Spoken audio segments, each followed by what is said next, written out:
नमस्कार दोस्तों, स्वागत है आपका सोनू कुमार क्लासेज में। दोस्तों, आज के वीडियो में मैं बताने वाला हूँ बिहार तकनीकी सेवा आयोग के द्वारा जो एक नई वैकेंसी आई है, तो उसी के बारे में बताने वाला हूँ।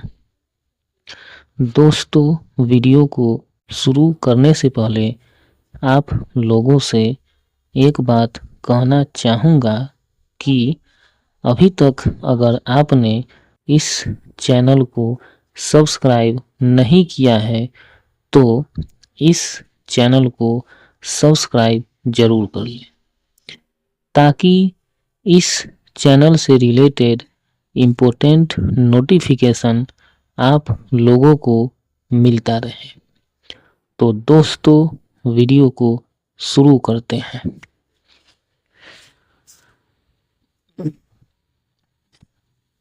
तो दोस्तों, आप लोग देख सकते हैं कि ये जो वैकेंसी है बिहार तकनीकी सेवा आयोग, तो इसी के द्वारा जो है नई वैकेंसी निकाली गई, जिसका विज्ञापन संख्या है 25/2025।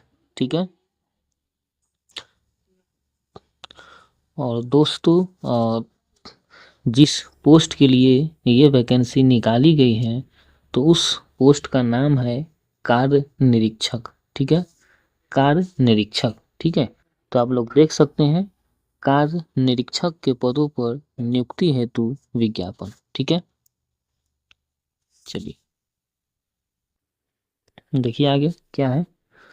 लोक स्वास्थ्य अभियंत्रण विभाग बिहार पटना के अंतर्गत कार्य निरीक्षक के रिक्त पदों पर नियमित नियुक्ति हेतु सामान्य प्रशासन विभाग बिहार पटना के माध्यम से प्राप्त अधियाचना के आलोक में सुयोग्य उम्मीदवारों जो भारत के नागरिकों से विहित प्रपत्र में आयोग की वेबसाइट www.btsc.bihar.gov.in पर दिनांक 10/10/2025 से 10/11/2025 तक ऑनलाइन आवेदन आमंत्रित किए जाते हैं। ठीक है दोस्तों, यानी कि दोस्तों कार्य निरीक्षक पद के लिए जो है आपको लोक स्वास्थ्य अभियंत्रण विभाग के लिए ये वैकेंसी निकली है दोस्तों।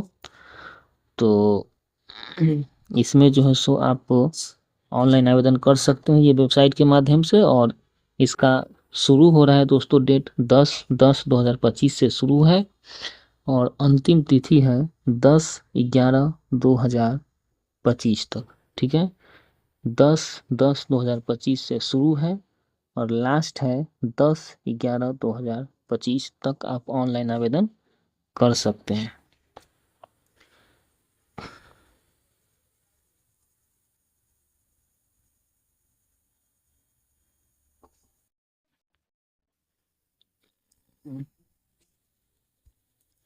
देखिए दोस्तों, अधियाची विभाग द्वारा प्राप्त कार्य निरीक्षक हेतु पदों की विवरणी, वेतनमान एवं शैक्षणिक योग्यता निम्नलिखित रूप से है। ठीक है, देखिए दोस्तों, पद का नाम है कार्य निरीक्षक। ठीक है, और इसमें जो वेतन मिलेगा दोस्तों वो 7वें पुनरीक्षित वेतन संरचना में वेतन स्तर 2, यानी दोस्तों 7वां वेतन आयोग के आधार पर जो है लेवल 2 का सैलरी इसमें मिलेगा। ठीक है, अब इसमें इस फॉर्म को भरने के लिए क्या क्या आपके पास योग्यता होनी चाहिए। देखिए, अनिवार्य शैक्षणिक योग्यता क्या क्या होना चाहिए। तो मान्यता प्राप्त बोर्ड या समकक्ष संस्थान से मैट्रिक यानी कि 10वीं में उत्तीर्णता आपके पास होनी चाहिए। और क्वालिफिकेशन क्या है देखिए, साथ ही किसी मान्यता प्राप्त औद्योगिक प्रशिक्षण संस्थान यानी कि ITI से ड्राफ्ट्समैन सिविल या सर्वेयर या प्लम्बर ट्रेड की परीक्षा में उत्तीर्णता होनी चाहिए। ठीक है, यानी आपको मैट्रिक पास होना चाहिए, उसके बाद में आपके पास ITI की डिग्री होनी चाहिए आपके पास, मतलब ITI का जो है आपके पास ये डिग्री होनी चाहिए, जिसमें किसमें है तो देखिए ड्राफ्ट्समैन सिविल में या फिर सर्वेयर में या फिर प्लम्बर ट्रेड, तो इसमें जो है सो आपको ITI का सर्टिफिकेट होना चाहिए आपके पास। चलिए, ये दोस्तों देखिए कैटेगरी वाइज वैकेंसी को बांटा गया है, जिसमें आप देख सकते हैं अनारक्षित के लिए जो है सो 444 पोस्ट है, आर्थिक रूप से कमजोर वर्ग के लिए 111 पोस्ट है, अनुसूचित जाति के लिए 179 पोस्ट है, अनुसूचित जनजाति के लिए 13 पोस्ट है, अत्यंत पिछड़ा वर्ग के लिए 200 पोस्ट है, पिछड़ा वर्ग के लिए 133 पोस्ट है, और पिछड़े वर्गों की महिला के लिए 34 पोस्ट है। ठीक है, और यानी कुल मिलाकर दोस्तों 1114 वैकेंसी निकाली गई। ठीक है, 1114 पोस्ट के लिए वैकेंसी निकाली गई है, जिसमें से 1114 में से 379 पद जो है महिला के लिए जो है 35% आरक्षित है। और दिव्यांग में देखिए BH में 13 पद BH के लिए है, HH के लिए 11 पद है, OH के लिए 10 पद है और MH के लिए 10 पद है, और स्वतंत्र सेनानी के पदोन्नति के लिए 23 पद आरक्षित है। दोस्तों कुछ नोट देखिए क्या है। दिव्यांगता की प्रकृति इस प्रकार दर्शाई गई है। GH मतलब दृष्टि दिव्यांग, HH मतलब मूक बाधिर दिव्यांग, OH मतलब चलन दिव्यांग, MH मतलब मनोविकार दिव्यांग या बहुदिव्यांग। ठीक है, आगे देखिए, आवेदन प्राप्ति के अंतिम तिथि तक अधियाची विभागों से प्राप्त होने वाली अधियाचना को शामिल किया जा सकता है तथा संशोधन होने पर रिक्तियों की संख्या घट बढ़ सकती है। कहने का मतलब है दोस्तों कि अगर और भी वैकेंसी आएगी तो वैकेंसी बढ़ सकता है, ठीक है, घट भी सकता है वैकेंसी। अब बात कर लेते हैं दोस्तों एज क्या होनी चाहिए इस वैकेंसी को भरने के लिए। तो देखिए दोस्तों 1 अगस्त 2025 के आधार पर कम से कम 18 वर्ष आपकी आयु होनी चाहिए। और अधिकतम उम्र सीमा क्या है, तो देखिए अनारक्षित के लिए 37 वर्ष है, अनारक्षित महिला के लिए 40 वर्ष है, पिछड़ा वर्ग अत्यंत पिछड़ा वर्ग पुरुष एवं महिला दोनों के लिए 40 वर्ष है, और अनुसूचित जाति अनुसूचित जनजाति पुरुष एवं महिला दोनों के लिए 42 वर्ष से ज़्यादा नहीं होनी चाहिए। चलिए आगे देखिए, आयोग द्वारा मैट्रिकुलेशन या 10वीं या समतुल्य प्रमाण पत्र में अंकित उम्मीदवार की जन्म तिथि मान्य की जाएगी, यानी कि जो मैट्रिक में जो होगा सर्टिफिकेट में डेट ऑफ बर्थ वही डेट ऑफ बर्थ मान्य होगा।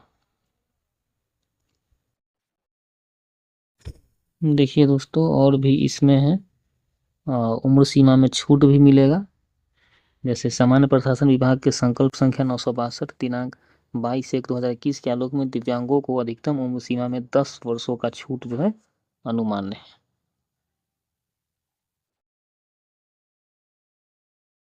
बिहार सरकार का सरकारी सेवक को 5 बार ही अधिकतम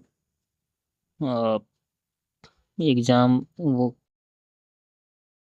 दे सकते हैं, और 5 वर्षों का छूट अनुमान्य है। आरक्षण देखिए दोस्तों, तो आरक्षण का लाभ सिर्फ बिहार के अस्थाई निवासी को ही मिलेगा, ठीक है, अदर स्टेट वालों के लिए नहीं है।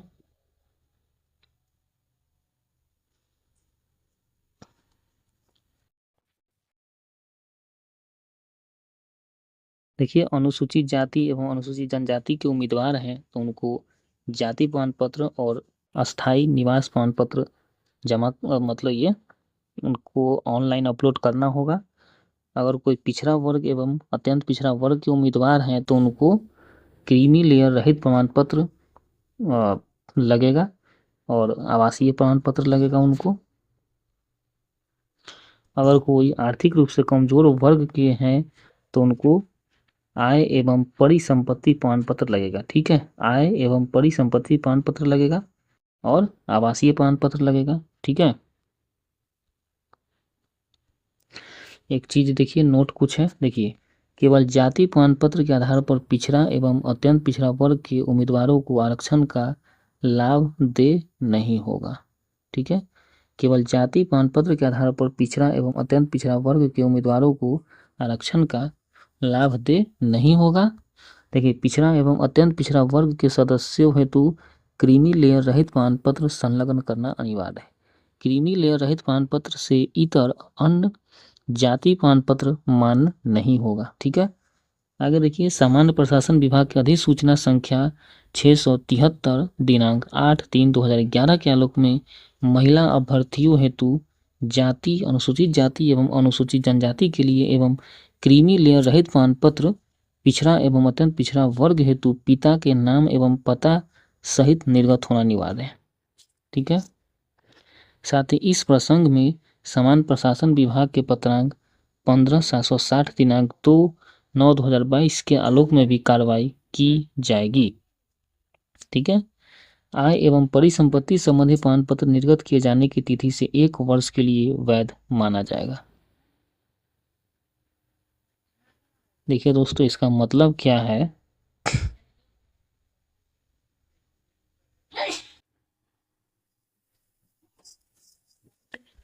देखिए दोस्तों, इसका मतलब है कि देखिए, अगर कोई विवाहित महिला है तो अगर उनका मायके जो है अगर बिहार में है तभी उनको आरक्षण का लाभ मिलेगा, नहीं तो उनको नहीं मिलेगा आरक्षण का लाभ, क्योंकि उनका जाति प्रमाण पत्र और आवासीय प्रमाण पत्र या फिर क्रीमी लेयर रहित प्रमाण पत्र जो बनेगा तो उनके पिता के नाम से और पिता के पता से बनेगा, उनके पति के नाम से और पति के पता से नहीं बनेगा। लेकिन अगर कोई आर्थिक रूप से कमजोर के कैंडिडेट है, महिला विवाहित है, तो उनका आय प्रमाण पत्र और जो EWS सर्टिफिकेट है तो वो जो है उनके पति के नाम से और पति के पता से बनेगा। ठीक है, तो ये चीज़ आप ध्यान दीजिएगा, 1 साल के लिए सर्टिफिकेट वो वैलिड होगा। आगे देखिए, ये कोड है, आप कोड दे के अपना भर सकते हैं।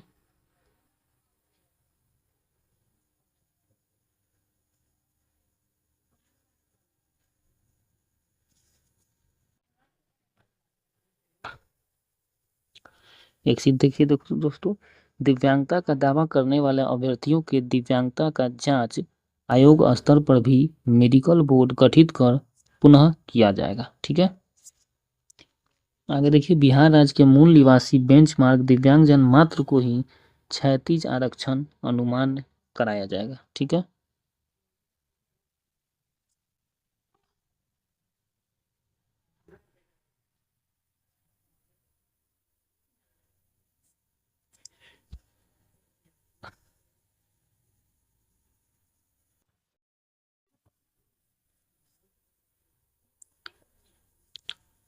देखिए दोस्तों, अब बात कर लेते हैं हम लोग आवेदन शुल्क का। तो देखिए क्या है, सामान्य प्रशासन विभाग बिहार पटना के संकल्प ज्ञापन 15/568 दिनांक 21/8/2025 के आलोक में प्रत्येक अभ्यर्थी को मात्र 100 रुपये परीक्षा शुल्क जमा किया जाना है, यानी किसी भी कैंडिडेट को 100 रुपया ही जमा करना है। ठीक है,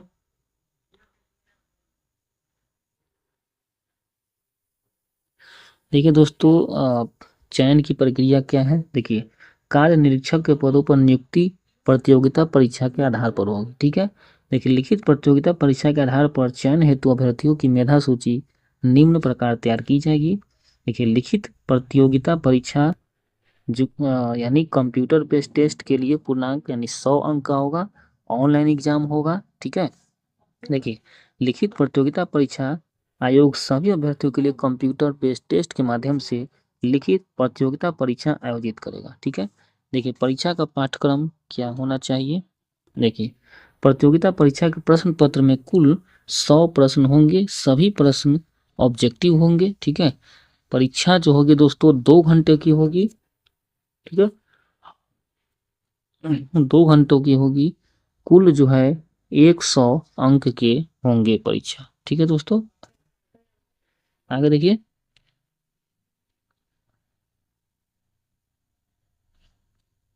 देखिए परीक्षा में ITI यानी कि ड्राफ्ट्समैन सिविल या सर्वेयर या प्लम्बर एवं मैट्रिक या 10वीं स्तर तक के प्रश्न होंगे। ठीक है दोस्तों, देखिए परीक्षा में यानी आपका जो ITI से क्वेश्चन रहेगा, जैसे ड्राफ्ट्समैन सिविल से, सर्वेयर से और प्लम्बर से, ठीक है, एवं मैट्रिक स्तर का जो है प्रश्न पूछा जाएगा दोस्तों। देखिए जिसमें 20 प्रश्न ड्राफ्ट्समैन से सिविल से, 20 प्रश्न सर्वेयर से, 20 प्रश्न प्लम्बर से रहेंगे, 20 प्रश्न गणित यानी मैथ से पूछा जाएगा, ठीक है, BSc स्तर का, एवं 20 प्रश्न सामान्य ज्ञान से संबंधित होंगे। ठीक है, प्रश्न पत्र हिंदी एवं अंग्रेजी दोनों भाषा में होगा। ठीक है, तो 20, 20, 40, 20, 60, 20, 80 और 20, 100, ठीक है, ये पूछा जाएगा।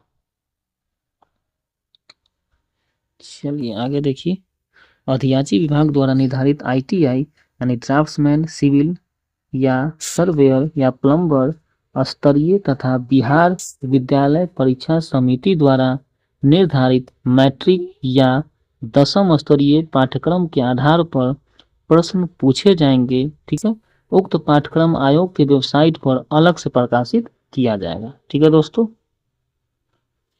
देखिए दोस्तों परीक्षा में जो है सो दोस्तों अगर एक से ज़्यादा चरण में परीक्षा होगा तो फिर उसका नॉर्मलाइजेशन किया जाएगा। ठीक है, आगे देखिए दोस्तों, देखिए परीक्षा में गलत उत्तर के लिए नकारात्मक अंकन यानी कि नेगेटिव मार्किंग लागू रहेगा। प्रत्येक सही उत्तर के लिए 1 अंक मिलेगा और प्रत्येक गलत उत्तर के लिए 0.25 अंक काट लिया जाएगा। ठीक है, स्कोर कार्ड भी इसमें दोस्तों प्रकाशित किया जाएगा।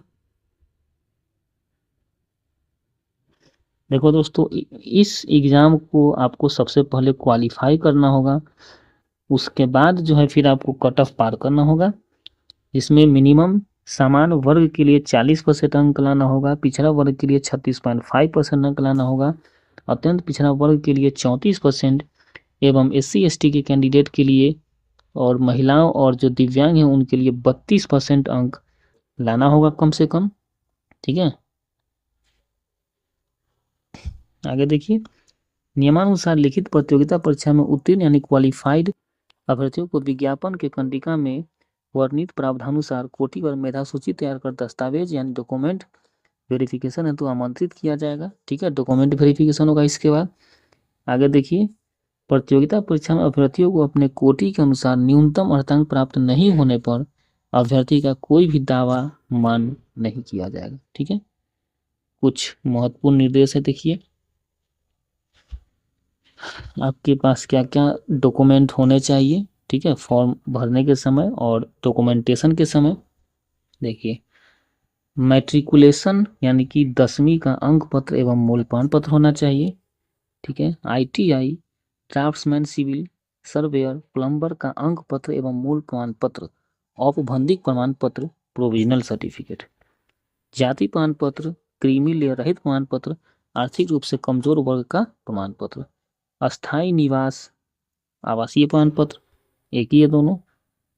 आगे देखिए, बिहार राज्य के स्वतंत्रता सेनानी के पोता पोती नाती नातनी का प्रमाण पत्र, दिव्यांगता प्रमाण पत्र, ये सब आपके पास होना चाहिए दोस्तों। ठीक है, एक चीज ध्यान दीजिएगा दोस्तों कि जो भी आपके पास डॉक्यूमेंट होगा वो जो है 10/11/2025 तक का ही निर्गत होना चाहिए, इसके बाद का जो है आपको अनुमान नहीं होगा।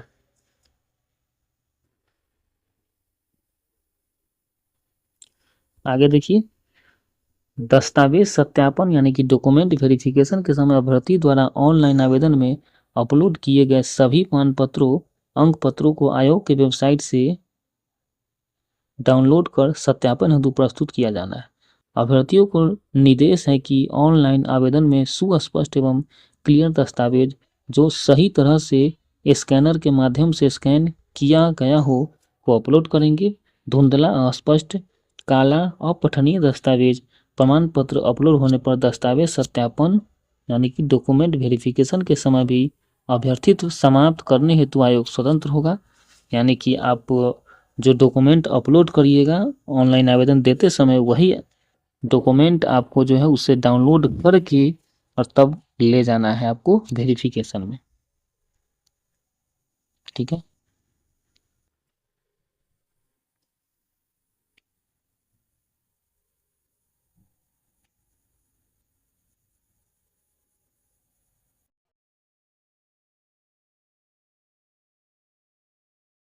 देखिए और दोस्तों क्या है, आवेदक द्वारा ऑनलाइन आवेदन में सभी प्रविष्टियां सावधानी से भरी जाएगी। भविष्य में आवेदन में किसी भी प्रकार का परिवर्तन या सुधार मान्य नहीं होगा। किसी भी प्रकार की त्रुटि हेतु आयोग उत्तरदायी नहीं होगा एवं कोई भी प्रतिकूल परिणाम हेतु आवेदक स्वयं जिम्मेवार होंगे। ऑनलाइन आवेदन में सुधार हेतु किसी आवेदन पर कोई विचार नहीं किया जाएगा, एक एवं वैसे आवेदनों को निरस्त कर दिया जाएगा, ठीक है।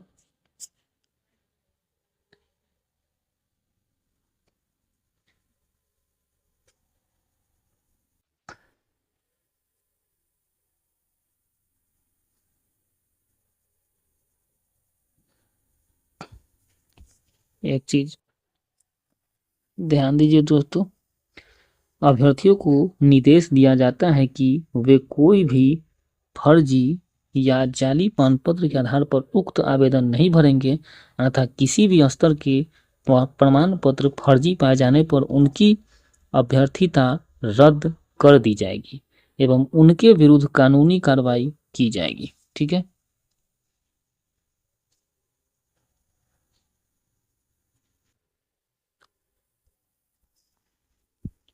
तो दोस्तों इस तरह से आज के वीडियो में मैंने आप लोगों को बताया बिहार तकनीकी सेवा आयोग के द्वारा जो एक नई वैकेंसी आई है जिसका पोस्ट का नाम है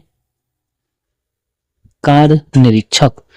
तो इसी के पोस्ट के लिए जो नई वैकेंसी आई है उसी के बारे में मैंने बताया।